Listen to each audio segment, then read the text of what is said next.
the person who had the single most influence on the English language was not Shakespeare, it was William the Conqueror. All standardization is in the written form. Standard speech is coming as close to standard writing as people feel they can come. But all standardization is in the written form in any language. England had the first standard language in Europe, before France, before Italy, before Spain. Old English had a standard language, but the Normans came in, introduced French and Latin. Everything from that time on was in French and Latin.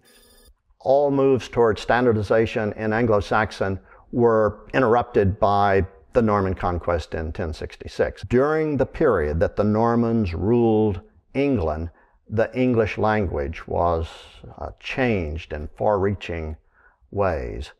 In terms of getting business done, the kind of thing that you would need to write, the kinds of things that we all write every day, little memos, business accounts, they really didn't have much prestige unless they were in Latin or French.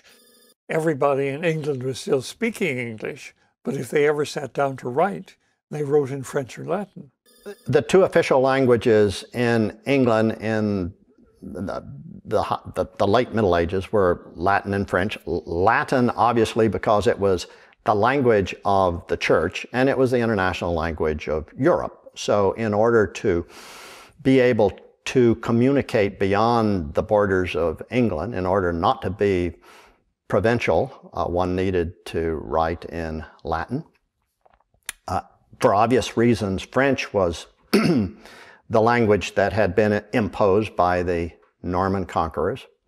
And so English was not an official language during this time.